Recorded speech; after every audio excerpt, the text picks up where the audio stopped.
یہاں پہ چھوڑ کے میں جاؤں گا تو میرے اندر کا ذاکر مطمئن نہیں. میرے اندر کا ذاکر اس لیے مطمئن نہیں کہ میں نے فضائل غدیر سنائے, منکر غدیر کا انجام نہیں بتایا. آؤ میں تمہیں علی چھوڑنے کا انجام. ہو گئی بیعت. وہاں بھی ایک نے انکار کیا. آرام سے سن لیجئے گا, میری توقع سے زیادہ داد آپ دے چکے. یہاں پھر ایک نے انکار. اب یہاں جس نے انکار کیا, میں نے پوری تحقیق کی ہے, حادثاتی طور پہ نہیں اٹھا کہ جذباتی ہو گیا کہ بندہ اٹھ گیا, نہیں, مکمل اس کے پیچھے ایک پلان تھا. غدیر سے لوگ نکلے, یہ وہاں غدیر پہ نہیں بولا, نا نا نا, پوری تحقیق ہے, یہاں غدیر پہ کھڑا نہیں ہوا. بیعت کے وقت بھی یہ نہیں کھڑا ہوا, کر چکا تھا بیعت, گیا تھا یہ امیر کے ہاتھ پہ بیعت کرنے کے لیے. پلٹ کے جب واپس جا رہے ہیں, جن کو علی برداشت نہیں تھا وہ قافلے سے علیحدہ ہوئے, ایک دوسرے سے کہنے لگے اب کیا ہوگا, اس نے تو واجب کر دیا, اب عبادت میں ہی آ گیا, ہمیں وہ مذہبی قبول نہیں. جس نے ہمارے باپ دادا مارے اسے عبادت میں لے آئے. اور کیا کہنے تمہارے علی کے منکرو, تم نے ہمیں اتنا تو بتا دیا, علی کو چھوڑنا چاہتے ہیں, اس کا کوئی نہ کوئی علی نے مارا ہوتا. انہوں نے فہر قبیلہ کا ایک شخص چنا, حارث اس کا نام تھا. سننا بے شمار سے اگلی بات سننا ذرا. اب یہاں بے شمار تک رک جائیں گے, میں یہاں رک جاؤں تو میری قوم کے بچوں تک حقائق کون پہنچ. ہم نے بے شمار تک نہیں رکنا, آؤ اس سے آگے چلیں. انہوں نے اس کا انتخاب کیا, اس سے کہا کہ دیکھ سن, ہم سارے تیرے ساتھ ہیں, کام کرنا ہے تو نے ایک, تو جا رسول کے پاس بالکل کھڑا ہو, پہلو میں کھڑا ہو کے کہے کہ میں علی کی ولایت کو نہیں مانتا.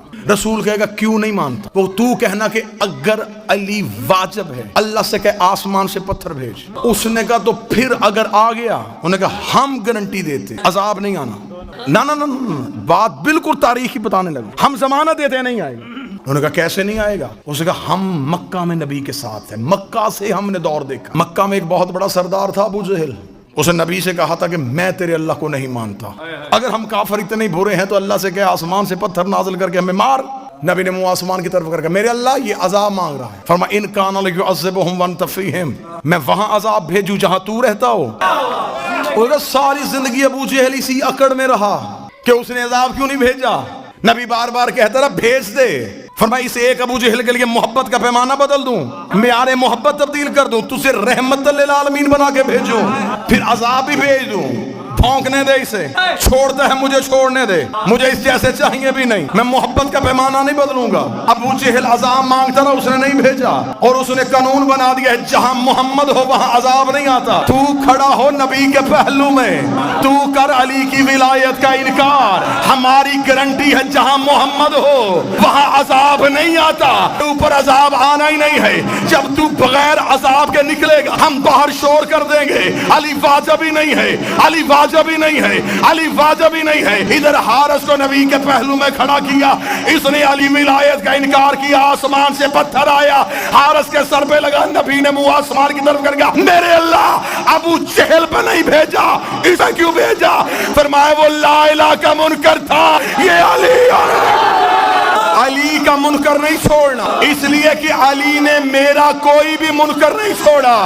علی نے مارے میرے دشمن, سألا سائل بعذاب واقع, ایک سوال کرنے والے نے سوال کیا, ہم نے عذاب واقع کر دیا. آیت کہتی ہے وہ عذاب جو ہم نے کافروں کے لیے تیار کر کے رکھا تھا. آج کوئی مولوی جرت تو کرے کہ حارث کو کسی گناہ کی وجہ سے عذاب آیا ہے, تو میں تمہارے سامنے نبی کی حدیث رکھوں گا کہ وقوف عرفات کرو تو پچھلے معاف ہو جاتے ہیں. پچھلے تو رہے ہی کوئی نہیں. اس نے کہ آخری راز زیادہ سے زیادہ 3 نہیں تو 4 منٹ اور آپ کو سلام. یہ جو حارث کے سر پہ پتھر لگا, زمین سے ابھر کے لگا, ہوا سے اڑتا اڑتا آ گیا, نبی نے اٹھا کے مارا, کہاں سے آیا تھا, عرش. عرش پہ پتھر کا کیا کام.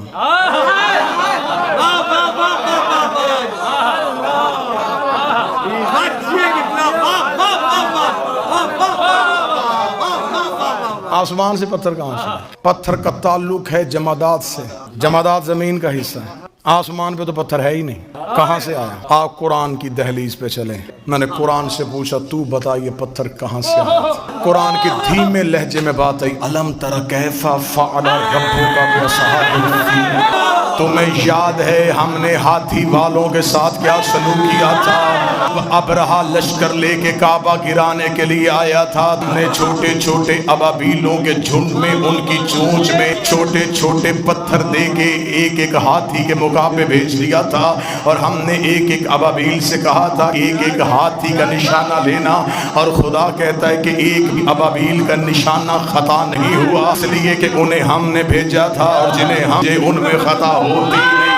ایک ایک ابابیل ایک ایک ہاتھی کا نشانہ لے رہا تھا۔ تفسیر امام رضا کا حوالہ، ایک ابابیل کے کان میں آگے جبریل نے اللہ کا حکم سنایا کہ پروردگار عالم کہہ رہا ہے تو نے اپنے حصے کا ہاتھی کو نہیں مارنا، فلاں غار کی کوہ میں جا کے بیٹھ جا، تیرے رزق کا بندوبست اللہ کرے گا، تیری سانسوں کی حفاظت اللہ کرے گا، تیرے رزق کی ذمہ داری اللہ کے معصوم فرماتے حکم پروردگار سن کے وہ ابابیل غار کی کوہ میں جا کے بیٹھ، معصوم فرماتے جیسے اللہ نے اصحاب کہف کو زندہ رکھا تھا ویسے ہی اللہ نے اس پرندے کو زندہ رکھا، وہ آپ چونچ میں پتھر لے کے وہیں بیٹھا، اگلی وحی کا انتظار کرتا رہا، اس کا رزق اللہ کے ذمے، اس کی سانسیں اللہ کے ذمے، اس کی زندگی اللہ کے ذمے، وہ آنکھیں کھول کے دیکھ رہا تھا، یا 3 مہینوں میں بدلے، مہینے سالوں میں بدلے، غدیر کا چوک آیا، علی کر اٹھا، جبریل نے آ کے ابابیل سے کہا خدا کہہ رہا اپنے حصے کا پتھر نکال، حارس کے سر پہ مار، تاکہ میں دنیا کو بتاؤں کہ وہ کعبے کا دشمن تھا، یہ علی کی ولایت۔ ہو گئی گفتگو تمام، بہت گوشے ابھی خالی رہ گئے، زندگی باقی، ملاقات باقی، صرف اچھے کپڑے پہننے کا نام نہیں، غدیر خوشبو لگانے کا نام نہیں، غدیر کھل کے نعرے لگانے کا نام نہیں، غدیر ہے تجدید عہد کا نام، روحوں والی بیعت جسموں سے اقرار کرنے کا نام۔ میں تمہیں سنا کے نہیں جا رہا، تم مجھے سن کے نہیں جا رہے، ایک وارث ہے جو پردے میں بیٹھا ہے، جو اسی لمحے تمہیں بھی دیکھ رہا ہے، مجھے بھی دیکھ رہا ہے، وہ اندر بھی جھانکتا ہے، وہ زبان کا اقرار بھی سنتا ہے۔ مہمان ہوں، کئی رشتے ہیں میرے آپ کے ساتھ، مہمان ہونے کا رشتہ، حسین کا ذاکر ہونے کا رشتہ، کربلا کا زائر ہونے کا رشتہ، اتنے رشتوں کے ساتھ ممبر آل محمد سے باوضو ہو کے منت کر کے جا رہا ہوں، یہ ہاتھ جڑے ہیں میرے، اتنے مجمع میں اپنے ذاتی کام کے لیے ہاتھ جوڑوں، میرے لیے موت، علی کے لیے جوڑوں، میرے لیے فخر، جوڑ کے جا رہا ہوں، زندگی میں کبھی علی نہ چھوڑنا، علی ولی اللہ نہ چھوڑنا، حسین کا ماتم نہ چھوڑنا، عقیدے والے سید کی توہین نہ کرنا، اور بطول کے دشمن کی کبھی عزت نہ کرنا۔ اس اقرار پہ زندہ رہو، اس اقرار پہ زندگی گزارو، کھل کے جیو، سانسوں کا مالک بھی علی ہے، رزق کا بندوبست بھی علی کرے گا، زندہ رہو تو علی کی ولایت میں، سانس دو تو علی کی ولایت کے۔ بڑا خطرناک دور آ گیا ہے، جیسے جیسے ہم قائم کے ظہور ریب جاتے جا رہے ہیں ویسے ویسے چھان بریک ہوتا جا رہا ہے۔ قائم کے ظہور کی علامات میں سے ایک علامت ہے، مولا فرماتے میرے آخری بیٹے کا ظہور ہوگا، ہمارے شیعہ ہمیں ایسے چھوڑ دیں گے جیسے خزاں میں پتے درخت کو چھوڑ دیتے ہیں، لہٰذا غدیر میں صرف نعرے لگا کے گھر جانے کا نام نہیں، آج کے دن بارگاہ میں بیٹھ کے عہد کرو مالک ہم تیری ولایت پہ رہنا چاہتے ہیں، پھر سر دینا پڑے، زبان دینی پڑے، تنہا رہنا پڑے، اکیلے رہنا، تمہارا سوشل بائیکاٹ ہو جائے، لوگ تمہیں بلائیں نہ، دنیا داری کا نام علی۔ لوگوں نے طرح طرح کے الزام لگائے ہیں ہم پہ صرف علی پڑھنے کی وجہ سے، میں لعنت کرتا ہوں اس بندے پہ جو علی کو خدا کہتا ہو، لا الہ الا اللہ کے قائل ہیں، محمد رسول اللہ کے قائل ہیں، ہم نماز کو واجب سمجھتے ہیں، ہم کربلا کے مشن کو سمجھتے ہیں، لیکن ہم علی پہ کبھی بھی دھوکہ نہیں دیتے، نہ ہم علی پہ دھوکہ دیں گے، ہم علی پہ دھوکہ کھائیں گے۔ یہی میرے 1-1.25 گھنٹہ پڑھنے کا مقصد، علی نہ چھوڑنا۔ بڑا خطرناک دور ہے، اتنا مشکل ہے علی ولی اللہ پہ قائم رہنا کہ آج بندے کہتے ہیں جی ہم کیا کریں، ہم پردیس میں رہتے ہیں، ہم علی ولی اللہ پڑھیں تو ہم نے لوگ بلانا چھوڑ دیتے ہیں، لوگ ہم سے سلام نہیں لیتے، لوگ ہمیں مجلسوں میں نہیں جانے دیتے۔ اتنا مشکل مرحلہ ہے علی ولی اللہ۔ علی ولی اللہ کی دشمنی میں لوگوں نے محمد کا جنازہ چھوڑ دیا، جنازہ چھوڑا ہے لوگوں نے نبی کا، صرف کس دشمنی میں؟ علی ولی اللہ کی دشمنی۔ 1.25 لاکھ بندے غدیر میں رسول چھوڑ کے آئے تھے، 11 لوگ رائے رسول کے جنازے پہ۔ یہ سب کچھ اسلام میں کیوں ہوا؟ دشمنی ولایت علی۔ کربلا میں کیوں آئے سامنے؟ علی کی دشمنی میں۔ آئمہ کی شہادت کیوں ہوئی؟ علی ولی اللہ کی دشمنی۔ آج شیعہ ہو، آپس کے جھگڑے ختم کرو،